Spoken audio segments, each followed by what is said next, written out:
Hi everyone. In this video, we will understand how we can solve such type of set. देखने में थोड़ा सा छोटा set है, इजी सेट भी कह सकते हैं, पर अच्छा सेट है। इस टाइप के सेट आने के चांसेस काफ़ी रहते हैं, जहाँ पे हमें केसेस बनाने पड़ते हैं और चेक करना पड़ता है। तो देखते हैं किस तरह से इस टाइप के सेट को हम सॉल्व कर सकते हैं। Nitin want to purchase few pens out of the 9 pens. तो उसे कितने पेन परचेज करना है ये हमें नहीं गिवन है, पर इतना गिवन है few pens out of the 9 pens, that is A B C D E F G H and I. However, among the 9 pen A, E, G are of P plus quality. P plus quality के हमारे पास कौन कौन से pen है? A, E and G. C, F and I are of Q plus quality. C, F and I are of Q plus quality. B, D and H are of R plus quality. The prices of P plus, Q plus and R plus quality are 75, 50 and 40 respectively. Okay तो means किसी भी एक pen का, जैसे P plus में जो pen है उसका कॉस्ट प्राइस कितना होगा? किसी भी एक पेन का 75, दूसरे पेन का 75। ओके, और जिसके Q प्लस क्वालिटी के पेन का प्राइस क्या होगा? 50। एंड R प्लस क्वालिटी के पेन का कितना प्राइस होगा? 40। Further, it is also known that Nitin wants to spend a maximum of 320 for purchasing these pen. Exact value नहीं बोला है, हमें बोला गया maximum of 320, मीन्स 320 से लेस भी हमारा हो सकता है। If he purchase E he can not purchase I. Suppose अब यहाँ पे देखिए, सपोज उसने ई परचेस कर लिया। ओके, सबसे पहले उसने ई परचेस किया, तो इतना तो मुझे पता है कि अब वो आई परचेस नहीं कर सकता। अगर सपोज उसने पहले आई परचेस किया होता, क्या होता अगर उसने पहले आई परचेस किया होता, फिर क्या वो ई परचेस कर सकता है? ये समझिए, क्योंकि हमें यहाँ पे गिवन है if he purchase E he can not purchase I. तो बात तो वही हो गई ना, चाहे वो पहले परचेस करे या बाद में परचेस करे। यहाँ पे उसने ई परचेस किया तो यहाँ पे भी आई परचेस किया, तो ये तो हो नहीं सकता। तो इतना मुझे पता है कि आइदर ई होगा या तो आई होगा। ओके, या हो सकता है दोनों ही ना हो। तो मुझे इतना पता है ई और आई अगर होंगे, अगर इन दोनों में से कोई एक ही हो सकता है, दोनों कभी नहीं हो सकते। तो ई और आई में से कोई एक ही हो सकता है, दोनों कभी नहीं हो सकते। If he purchase G he has to purchase F but he can not purchase B. तो जब वो जी परचेज करेगा तो एफ परचेज करना पड़ेगा, but he can not purchase B. If he purchase H, if and only he purchase A. तो जब वो ए परचेज करेगा तभी वो एच परचेज कर सकता है, वरना वो एच परचेज नहीं कर सकता। अब देखिए इस टाइप के क्वेश्चन में हमें कैसे अप्रोच करना चाहिए। सिंपल देखिए, हमें यहाँ पे गिवन नहीं है कि वो कितने पेन परचेज कर रहा है, तो इस टाइप के क्वेश्चन को हम अपने क्वेश्चन के थ्रू ही सॉल्व करते हैं। क्वेश्चन में देखिए, if Nitin purchase the maximum possible number of pen, which of the following pen would he definitely not have purchased. तो मैक्सिमम कितने पेन परचेज कर सकता है? पहले तो ये समझिए, अभी समझ लीजिए, हमने ये जो कंडीशन हमें गिवन है इसके हम इसको अभी चेक नहीं करते हैं। सपोज उसने तीनों पेन, अब देखिए मुझे मैक्सिमम करना है और मुझे अपना ये भी प्राइस पे भी फोकस करना है कि प्राइस मेरा 320 हो या लेस देन 320 हो, और मुझे maximum number of pen purchase करने हैं। तो मुझे ऐसे पेन परचेस करने होंगे जिनका प्राइस कम हो। तो सपोज मैंने तीनों पेन ये परचेस कर लिए, तीनों ये परचेस कर लिए, टोटल मेरा कितना हो गया? ये हो गया मेरा 270। अब देखिए, ये वाला पेन अगर मैं परचेस करूंगा यहां से, तो इसका टोटल जो कॉस्ट होगा वो मेरा मोर देन 320 हो जाएगा, जो कि पॉसिबल नहीं है। तो इतना मैं यहां से डायरेक्टली कह सकता हूं कि एट मोस्ट नितिन कितने पेन परचेस कर सकता है? 6 पेन, क्योंकि मोर देन 6 पॉसिबिलिटी नहीं है। फिर से समझिए, इवन अगर हम सबसे लो प्राइस के पेन परचेस करें, तो यहां से 3 पेन, यहां से 3 पेन, हो गए हमारे पास 6 पेन। तो टोटल प्राइस कितना हो गया? 270। अब बचा हमारे पास 50 रुपीज, तो 50 रुपीज में तो वो कुछ परचेस कर नहीं सकता, क्योंकि जो पी क्वालिटी के पेन है उनका प्राइस कितना है? 75। तो एट मोस्ट, एट मैक्स कितने? 6 पेन वो परचेस कर सकता है। अब हमें ये बोला गया है, if Nitin purchase the maximum possible number of pen, which of the following would he definitely not have purchased. तो नॉट हैव परचेज्ड। ओके, तो देखिए नॉट हैव परचेज्ड। अब सबसे पहले यहाँ पे समझते हैं कि हम किस किस को ले सकते हैं। सपोज मैं यहां से ए को लेता हूं। ओके, सपोज मैं यहां से ए को लेता हूं। अब एक चीज अगर सोचते हैं, अगर सपोज मैं यहां से 2 पेन परचेज करूं, 2 पेन मैं यहां से परचेज करूं, तो इनका टोटल कितना होगा? 75 प्लस 75, दैट इज 150। और 2 पेन मैं वहां से परचेज करूंगा, तो क्या मैं 3 यहां से कर सकता हूं? Yes, this is 270। और 1 ही मैं यहाँ से कर सकता हूँ, मीन्स 3 पेन मैं यहाँ से परचेज कर सकता हूँ, 1 यहाँ से एंड 2 यहाँ से। टोटल कॉस्ट कितना हो जाएगा, 150 प्लस 50 एंड 120। टोटल कॉस्ट हमारा होगा एग्जैक्टली 320। मीन्स ऐसे हम परचेज कर सकते हैं। क्योंकि हम ये यहाँ पे क्यों चेक कर रहे हैं, हम ये यहाँ पे 2 पेन क्यों चेक कर रहे हैं, क्योंकि देखिए अगर आप ऑप्शन देखेंगे तो ऑप्शन में हमें ए, जी एंड ई गिवन है। मीन्स हमें ये तीनों में से किसी एक को हमें एलिमिनेट करना है, क्योंकि यही गिवन है हमें। Which of the following pen would he definitely not have purchased, definitely not have purchase. Okay, तो सपोज मैं यहाँ से ए और ई को ले लेता हूँ, ए और ई को ले लेता हूँ, तो ही ए और ई को ले लेता हूँ, तो मुझे यहाँ से 3 पेन चाहिए। यहाँ से 3 पेन कौन कौन से होंगे, बी, डी और एच।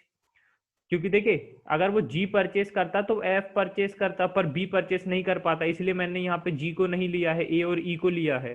अब ई के साथ आई तो नहीं आ सकता यहाँ पे, आई नहीं आ सकता यहाँ पे। ओके, और मेरे को क्या गिवन है, if he purchase he can not purchase I. Okay, if he purchase G he has to purchase F. If he purchase H, if and only if he purchase A. तो A purchase किया उसने तो H भी purchase किया। अब देखिए यहाँ पे मैं किसी को भी ले सकता हूँ, सपोज मैंने यहाँ पे सी को ले लिया। ओके, क्योंकि मुझे तो यहाँ से 1 लेना है, मैंने सी को ले लिया। तो देखिए A and E are possible, C possible, B, D and H possible. So we can directly से हमारा आंसर क्या हो जाएगा, जी। पर एक बार हम जी को चेक कर लेते हैं लेके। अगर मैं यहाँ पे जी लूंगा तो मुझे यहाँ पे एफ लेना पड़ेगा। अब एफ लूंगा मैं तो यहाँ पे मैं बी नहीं ले सकता, यहाँ पे मैं बी नहीं ले सकता। ओके, तो ये हो गया हमारे पास। अब मैं यहाँ पे ए ले लेता हूँ, तो मैं यहाँ पे एच ले सकता हूँ, यहाँ पे डी ले सकता हूँ। ए हो गया मेरा, जी हो गया। If he purchase E he can not purchase I. तो यहाँ से मैंने 2 ले लिए। ओके, ए के साथ एच ले लिया, जी के साथ एफ ले लिया, एफ के बाद मेरा बी नहीं होगा। तो क्या मैं यहाँ पे सी ले सकता हूँ। अब देखिए अगर मेरे यहाँ पे प्राइस कितना हो गया 150, यहाँ पे प्राइस मेरा कितना हो गया 80, और यहाँ पे मेरा प्राइस अभी तक कितना हो गया 50, तो टोटल हो गया मेरा 280। तो अभी मेरे को मैक्सिमम कितना, मैं अभी 40 रुपीज का कुछ परचेस कर सकता हूं। पर मुझे पता है देखिए अब मैं यहाँ पे कुछ परचेस नहीं कर सकता जिसका प्राइस 40 है, क्योंकि देखिए जी को परचेस किया तो एफ परचेस के लिए, और एफ परचेस करेंगे तो जी और एफ परचेस करेंगे हम, तो बी परचेस नहीं कर सकते। तो ये तो पॉसिबल नहीं है। अब तो डायरेक्टली हमारा यहाँ से आंसर आ गया। हमारा आंसर क्या होगा, which of the following pen would he definitely not have purchased. हमारा आंसर आ गया जी। क्योंकि देखिए इवन अगर मैं ई लेता हूं यहाँ पे, तो ई लेता हूं तो अगेन मेरा यहाँ पे एच भी नहीं आएगा, बी भी नहीं आएगा, क्योंकि he purchase H if and only if he purchase A. तो ये भी पॉसिबिलिटी नहीं आएगी। तो हम डायरेक्टली यहां से कह सकते हैं कि हमारा आंसर क्या होगा, जी। नेक्स्ट क्वेश्चन पे आते हैं। If Nitin want to spend at least 300 for purchasing this pen, what is the minimum number of pen that he can purchase. अब देखिए हमें क्या बोला गया है कि 300 से 320 यही होना चाहिए हमारा price, at least 300 and at most 320। if Nitin want to spend at least 300 for purchasing this pen, what is the minimum। अब हमें मिनिमम नंबर ऑफ पेन बताना। मिनिमम नंबर पेन तब होंगे जब हम जिस पेन का हमारा प्राइस ज्यादा होगा हम वो परचेस करेंगे। जैसे पी प्लस क्वालिटी के पेन क्या क्या है हमारे, ए, ई एंड जी, इनका प्राइस कितना है 75। क्यू प्लस क्वालिटी के हमारे पेन क्या है, सी, एफ और आई। और आर प्लस क्वालिटी के पेन क्या है हमारे, बी, डी और एच। तो ये 50 और ये 40। तो देखिए सपोज मैंने 75 के तीनों पेन परचेस कर लिए, दैट इज ए भी परचेस कर लिया, ई भी परचेस कर लिया, जी भी परचेस कर लिया। तो अभी तक मेरा टोटल कॉस्ट कितना हुआ, 210, 225 हो गया। अब देखिए मुझे मिनिमाइज करना है, मुझे क्या करना है, मुझे what is the minimum number of pen रखना है। अब मिनिमम नंबर ऑफ पेन रखना है तो सबसे पहले कंडीशन तो हमें ये सेटिस्फाई करनी होगी कि किसी तरह मेरा जो टोटल कॉस्ट है वो मोर देन 300 हो जाए। अब मोर देन 300 तो देखिए किसी से भी हो सकता है, आप चाहे 250 के 2 ले लें, 40 के 2 ले लें, या 40-50 का एक पेयर ले लें, तब भी ये मेरा देखिए मोर देन 300 हो जाएगा। ये वाला केस हम क्यों नहीं ले सकते, क्योंकि ये मेरा मोर देन 325 हो जाएगा। तो ये केस तो हो गया हमारा एलिमिनेट। ये वाला केस हम ले सकते हैं, यहाँ पे टोटल कॉस्ट कितना होगा 305, और ये ले सकते हैं यहाँ पे टोटल कॉस्ट कितना होगा 315। मींस दोनों ही केसेस में हम एटमोस्ट 2 और परचेस कर सकते हैं यहाँ से, या एक एक परचेस करते हैं दोनों से। तो देखिए ई के साथ में आई नहीं ले सकता है, जी के साथ मुझे एफ लेना ही होगा तो एफ ले लेता हूं मैं, बी नहीं ले सकता, तो ये आ गया हमारे पास। अब 40 40 के दो बनाने हैं मुझे, या तो मुझे 40 40 के दो बनाने हैं या 40 + 50 का एक पेयर बनाना है। अब 40 40 के दो पेयर तो बन नहीं सकते, क्योंकि देखिए एक तो हमने ये ले लिया है एफ, तो एक 40 और एक 50 का पेयर बना लेते हैं। एफ के साथ बी नहीं आ सकता, तो यहाँ पे डी आ सकता है, और या फिर एच ले लेते हैं, एच भी आ सकता है हमारा, एच ले लेते हैं। तो देखिए ये हमारा सेटिस्फाई कर जाएगा। यहाँ पे टोटल कॉस्ट इनका कितना हो जाएगा 225, एफ का कॉस्ट हो जाएगा 50, एच का कॉस्ट हो जाएगा 40, ये टोटल हो जाएगा हमारा 315, जो कि मोर देन 300 है, लेस देन 320 है। तो हमारा बस यही सेटिस्फाई करना था। तो what is the minimum number of pen that he can purchase, तो मिनिमम नंबर ऑफ पेन हमें पता है कितने परचेस करेगा वो 5। नेक्स्ट क्वेश्चन पे आते हैं, if Nitin purchase all the 3 Q plus quality pen. अब क्यू प्लस क्वालिटी पेन कहाँ है हमारे पास, सी एफ और आई। तो सी एफ और आई उसने तीनों परचेस किए, टोटल कॉस्ट कितना हो गया हमारे पास 150, ओके, क्योंकि उनका कॉस्ट कितना है 50 rupees.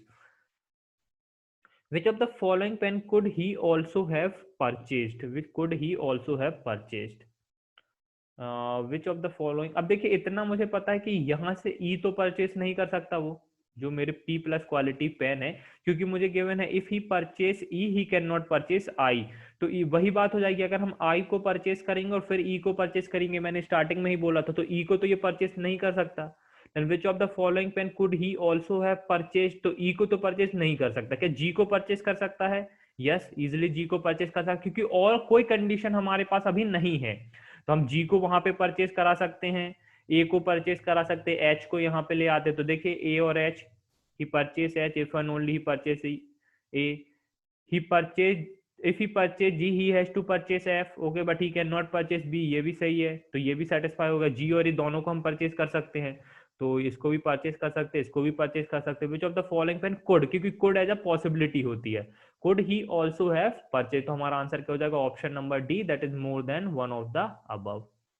If Nitin spent more than 250 for purchasing these pen and he purchased I, तो क्या बोला गया, ही परचेस्ड आई, तो आई का कॉस्ट कितना हो जाएगा हमारा 50, और हमें इतना पता है he can not purchase E. How many of the following pen would he have definitely purchased, he have definitely purchased. तो डेफिनेटली परचेज में हमें क्या क्या पूछा गया, जी डी और ए में पूछा गया है, जी डी और ए में। तो हम डायरेक्टली अपने ऑप्शन के थ्रू चेक कर लेते हैं। सपोज मैंने डेफिनेटली परचेज, सपोज मैं जी को भी ना लूं और इसको भी ना लूं, ओके। अब देखिए मैं क्या यहाँ पे एफ ले सकता हूँ, यस एफ को ले सकता हूँ, आई भी ले सकता हूँ मैं, सी भी ले सकता हूँ। यहाँ पे मैं एच को तभी लूंगा जब मैं यहाँ पे ए को लूंगा, तो ए को और एच को ले लेता हूँ मैं।